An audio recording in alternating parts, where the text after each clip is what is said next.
So I haven't seen you in what? 10 years? It has not been that long. Come on, really? It is not, because your son was in the first show I directed at Waterville. The very first show? Yes, that was my first Waterville show. That's why it was so bad? No.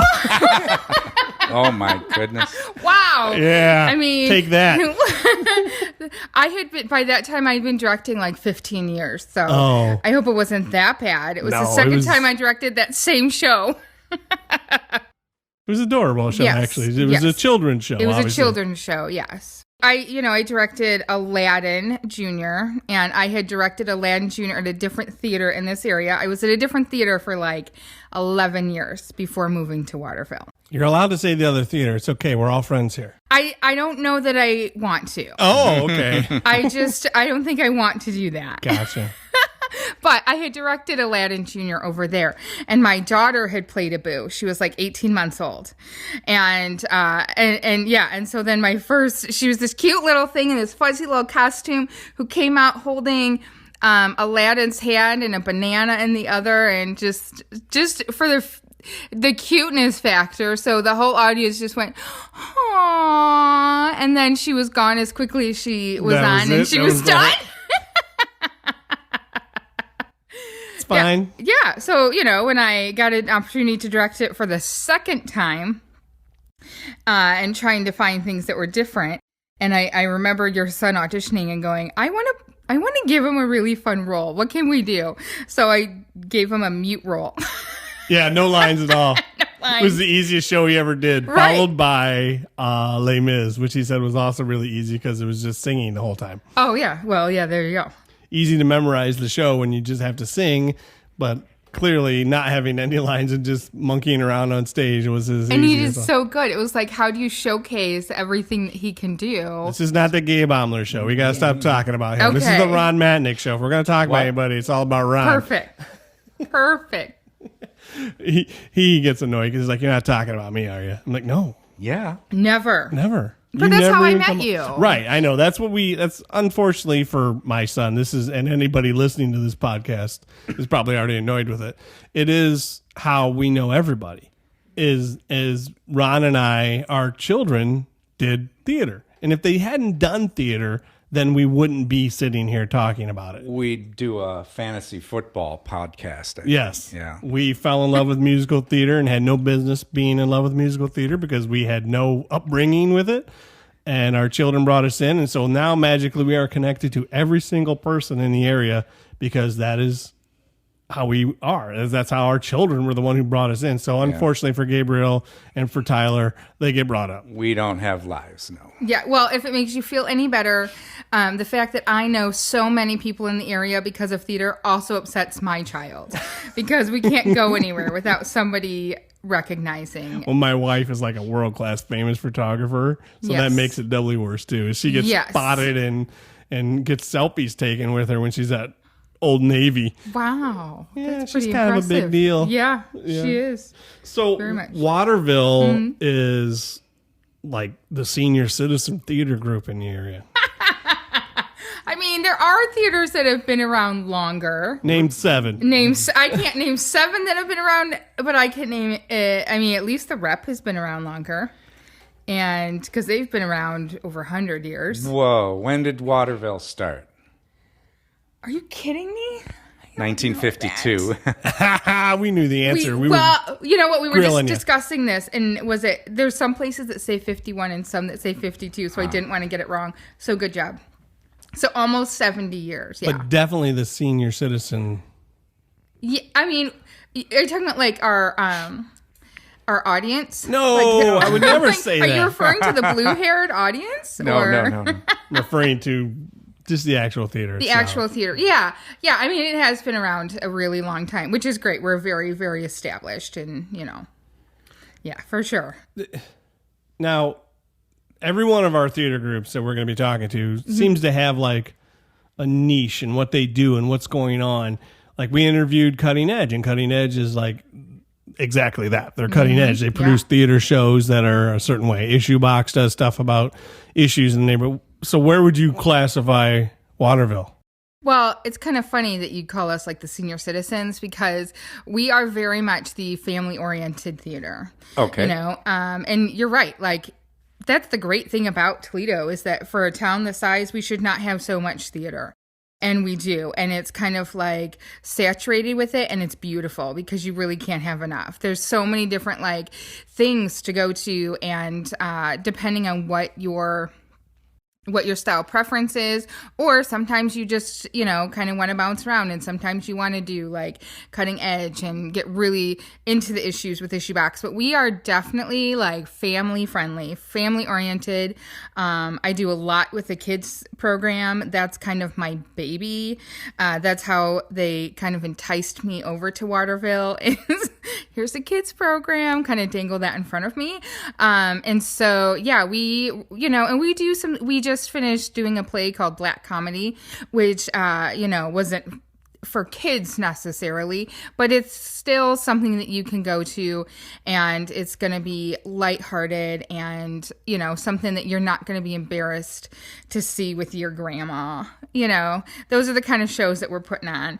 Some of them are, you know, we've done some Spam-A-Lot, which has, you know, it's funny, it's lighthearted. There's some moments, but overall, when we're picking our seasons, we're definitely focused on what is going to fit our audience. What does our audience want to see? And that's very much family stuff. Is it partly revenue driven, picking shows like that, or doesn't have to be? Waterville Playshop, as you said, has been around a long time. We are very established. We don't have a ton of overhead. We rent a space to perform in. And so obviously we want to make sure that we're not losing money on all of our shows, but we are more concerned that we are giving the community something that they can come and see and enjoy more than anything else, more than revenue. Yes, the big cast bring in more audience, but it also gives more people an opportunity to perform. So you can come in and perform with your kids.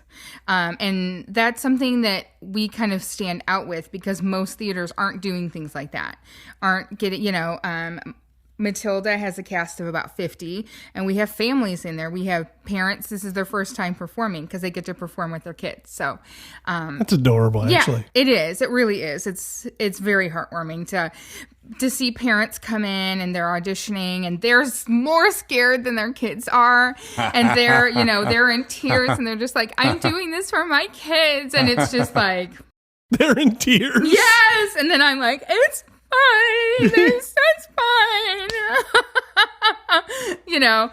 Yeah. That's adorable. Seriously. It is. It's hard to audition. I don't care how old you are. It's hard to audition. I'm going to puke, but I'm doing it for my kids. Yeah. I just peed my pants, but I'm fine. My kids will never forget the time I peed my pants in front of them. Family oriented. Talk about the kids' summer. Is it a camp or? So, I mean, I can't wait to get back to like regular scheduled programming here because, yes, we've all missed it a lot. Typically, I do like a children's workshop type thing in the winter. Like Saturdays. It's great for kids to come in and learn, the basics, or some kids have been with me for years and they come in and I always tell them like, you come and see me, you do this, and I'm going to get you better no matter where you come to me at. I'm very, very picky about anybody who works with me, to make sure that it's top notch. And then we also have a summer musical every year. And so, the last one we did was 2 years ago was Mary Poppins, and we are getting ready to do Frozen Junior next summer. So we are ready to do Frozen Junior. We thought we'd be like one of the first people in the area. I don't know if that still happened because of COVID, but either way, our rendition of Frozen Junior will be next summer. So this winter, we're going to go back to the classes. I believe that we will be ready to do that. Oh, good. So fall show or no? Fall show, we're doing Matilda. which we started a year and a half ago. It was supposed to be in April of 2020. So auditions already happened. It's already been cast. We're using the same cast. Same cast. Wow. Same cast. So all of these kids who are supposed to be in kindergarten and are now 5 feet tall, it's fine. We're gonna get creative with our blocking and our choreography. It's gonna be fine. I'm not recasting these babies. They're so good. Some whole families in that show. Whole families. Everybody that auditioned and made it is coming back. There might be a few people that aren't able to come back because of other commitments or whatever. Who's Matilda? Who is Matilda? Yeah. Her name is Abby. I'm gonna mess her last name up. Caracas? Yes. Yeah. Yes. I'm guessing too, by the way. But I recognize the name. I've seen the name written down. More than said, but she is phenomenal. She's absolutely phenomenal. From the Oregon area. Yeah. I do know that stuff. Yeah. See, I stalk lots of people online, Yeah, so I I guess follow you do. everybody and see what's going on. Weird, but I'm but friends with their mother and Yes. Really great family. virtual friends. I can't say I've ever actually met her, talked to her. They're so down to earth and such lovely people. You would never even guess like how talented they are because they're just so down to earth, and so great to work with. Like there's no way I would replace my Matilda. Never. She's so incredibly talented and so great to work with. Like she's just a director's dream. There you go. Yeah. I mean, sheesh. Her head just got, 4 sizes bigger? Like she's like a Grinch with her heart growing. As long as she doesn't use that to leave Matilda and go do something else, I'm okay. She signed a contract. Just kidding. I don't. She said, "You're coming here, kid. You don't have a choice." Yeah, exactly. I'll hunt you down. I know somebody now who stalks. So. Will you be able to put swings up on your stage? Yes, we are building swings. Swings. Yeah. Okay. We've started all of this. I mean, we shut down like 3 weeks before we opened. So.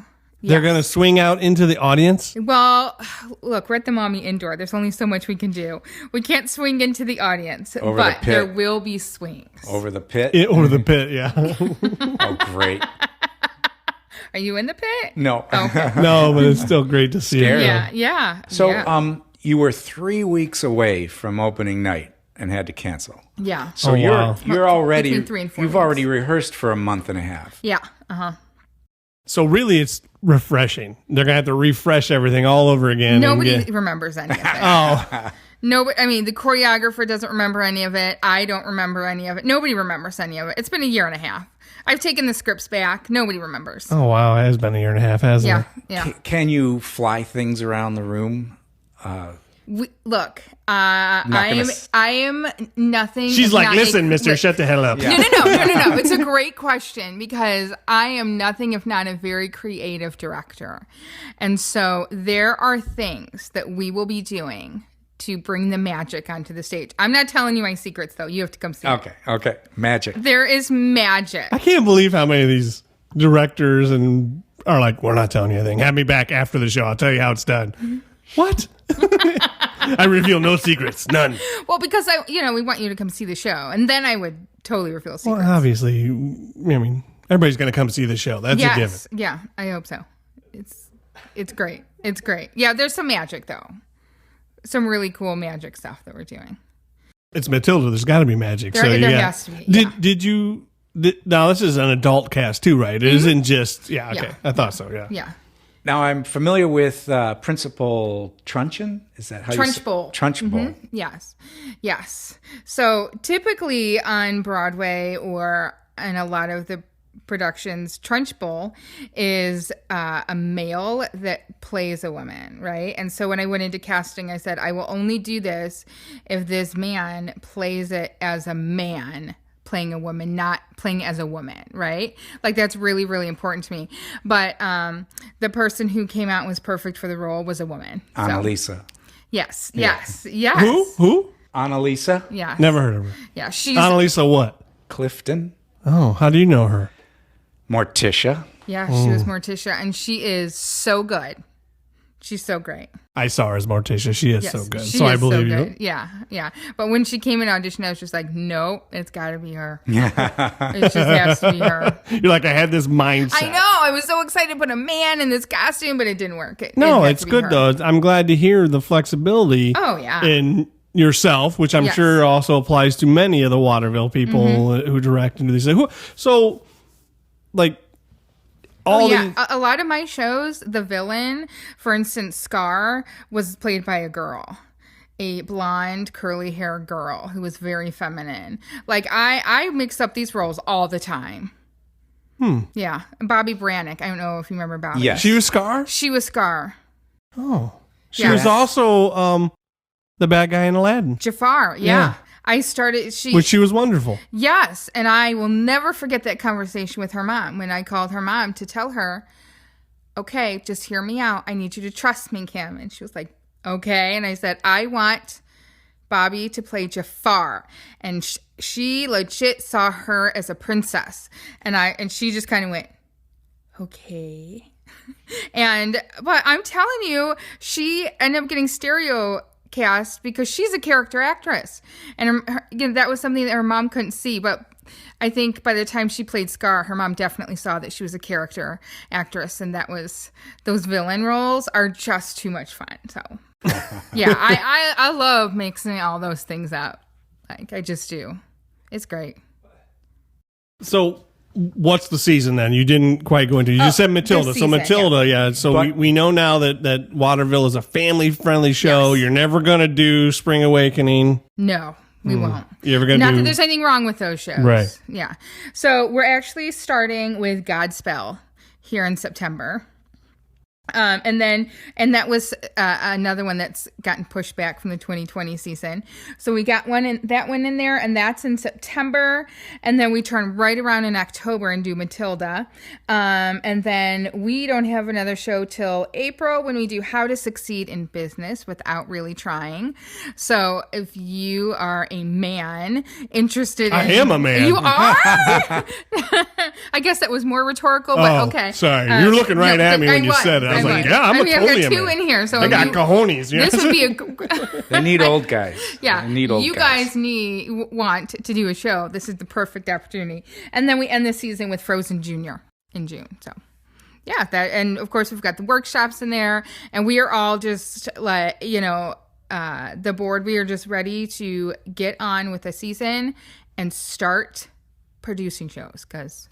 So part of my shtick for being in this podcast is I get to meet directors and put myself out there to be cast in roles. And driving here to this podcast, I was practicing Grand Ole Ivy from How to Succeed in Business Without Really Trying. Are you going to share that now? Yeah. Okay, great. No, I'm not going to say No, that. you should. He said, yeah, I It's like heard yes. It's like a pre-audition. Why not? I don't even know that song. I don't even know that show. That's the beauty of this thing is we don't know crap. and we are learning so much. The question was always like, well, have you seen this show? Have you seen that show? Once we started having children in this, and we're like, I saw Sound of Music.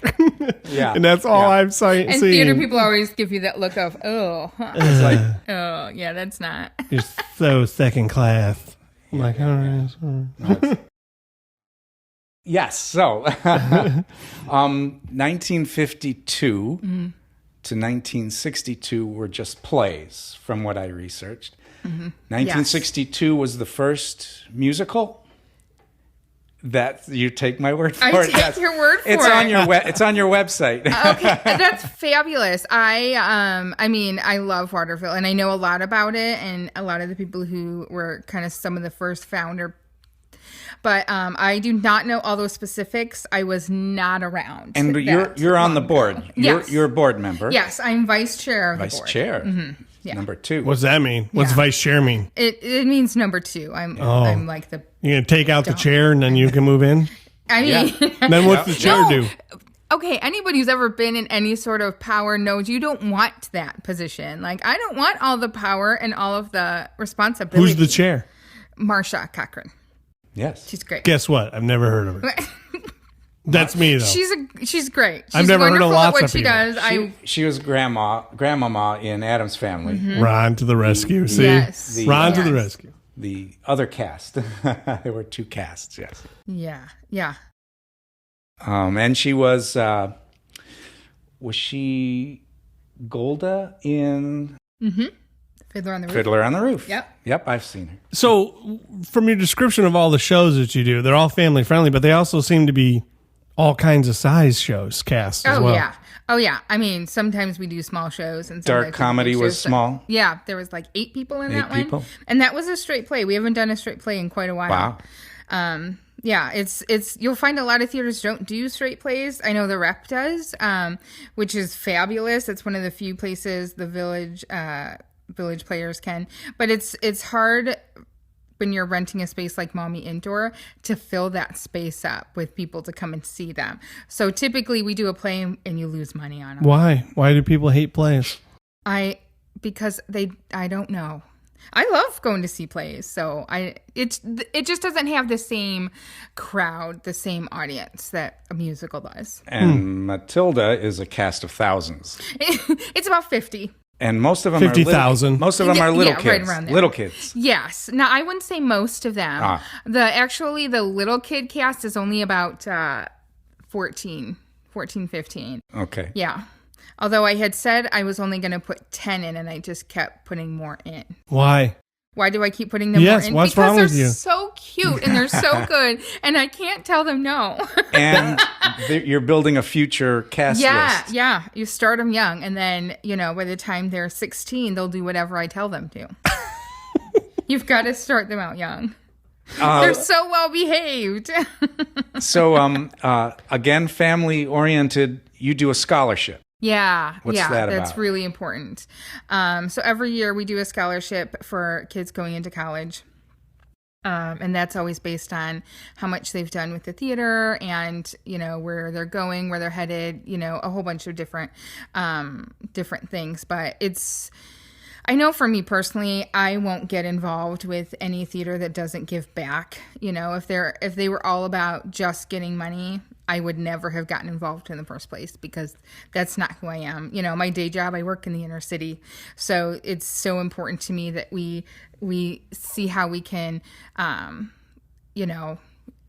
help and give back to the community who does give us so much. We're only around because we do have wonderful audience and community members who come back constantly to come and see us. So that's just one way that we can do that. Does the town Waterville really support you a lot? Is that?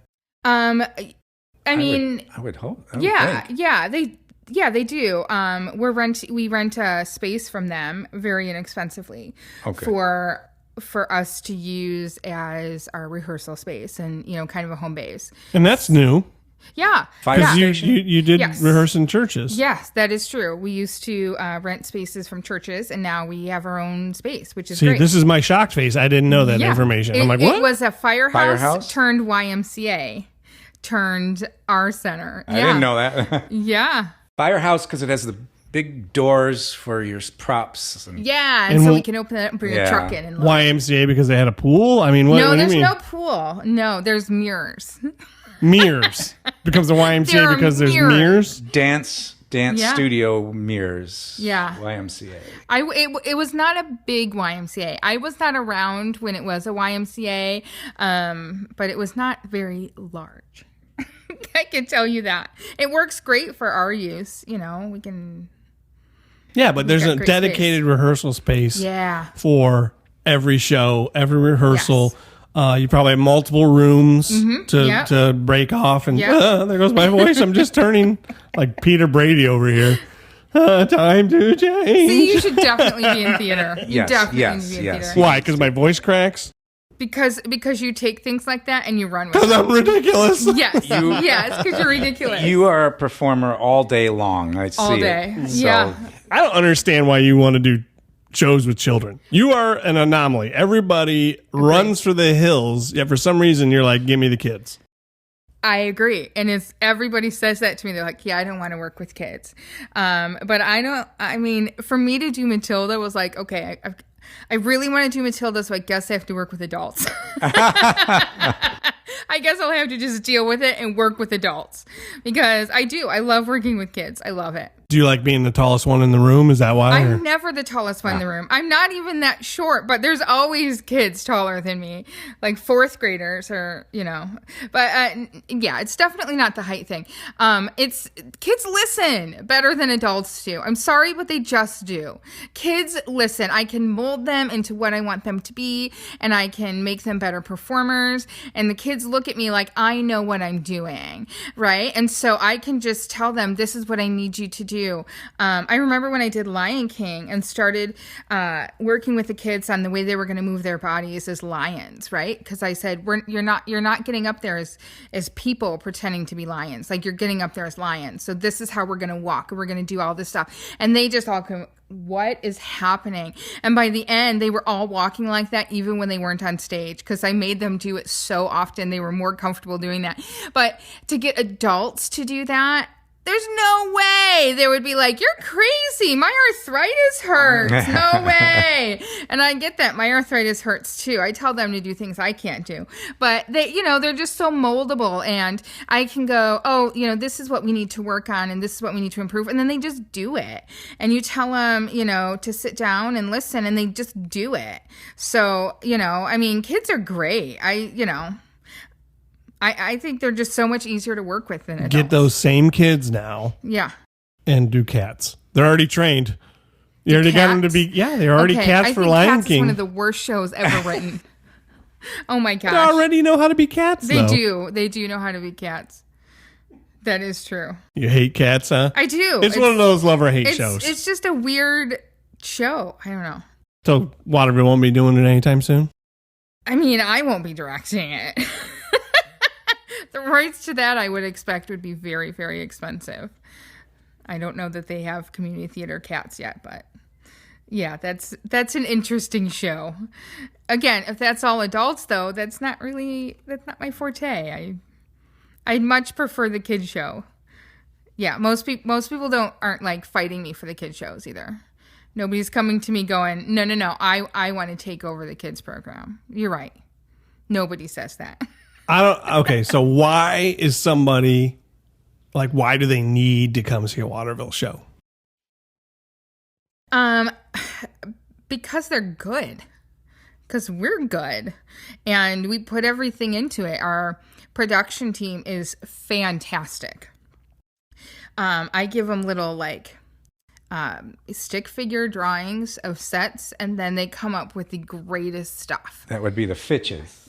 Yes, the Fitches. Yes. Dave and Tammy Fitch. They're just, they are Waterville. Yes, they're so Waterville. They make their sets. They're gonna make sure that their sets are exactly what it needs to be. They work so hard on that, and just the top down, everything is just. It's the quality is there. It's great quality. You're going to come into good quality and good people, genuine people. We don't put up with a lot of the diva stuff. That's not really who we are. We're family friendly stuff, people. So when you come, you get that. Most people, I don't live in Waterville, but most people on the board, they're all from that community. And so it's such a small town community kind of atmosphere in what feels like the heart of Toledo, because you don't really get that here. It's so, I think it's the best theater. It's the one I work with. I'm pretty picky. I think they have a great reputation. I counted on your website 218 shows have been done by Waterville since 1952. Yeah, lots of them. And I remember after Fiddler on the Roof, a lady came up to me and said, that was as good as anything I've seen on Broadway. That was so good. And that's the kind of shows, yes, people come up and say that. Well, and you also... I can speak as a director that my performers, it's important to me that when they get done with the show, that they feel really good about themselves, that they are proud of themselves. And if that's not happening, I'm not doing any more shows. Like there's no point in doing a show if every person doesn't walk off that stage and go, I'm so proud of what I just did. I did something that was really hard. I pushed myself. I became a better performer. And we all, everybody feels good about this. There's not the fighting, because we don't tolerate that. But yeah, like it just needs to be that feel good. It's the cast is a family, and you can tell when you see a show if there's that chemistry or if there's none. And I think that's one of the things that sets us apart is that we are such a family, we're always looking to bring new people in, we'll put out a season and go, who wants to direct? Who wants to come in and direct? Who wants to join our board? We don't want it to be this one club of people who do everything. We want to bring in other people. But at the same time, we are such a tight-knit family, that when you join us, you've joined us. And you have to. You're a team. It's just like playing football. You're a team that has to, win the game. I mean, I don't really know if it's a lot like football. I don't know sports, but I'm assuming that the whole ball catching thing, you gotta trust that when you throw the ball, someone's going to catch it. That's why I don't play, because nobody can trust that I'm going to catch it or throw it. Either one. But, when you're on stage, you just trust everybody, and that just makes a big difference.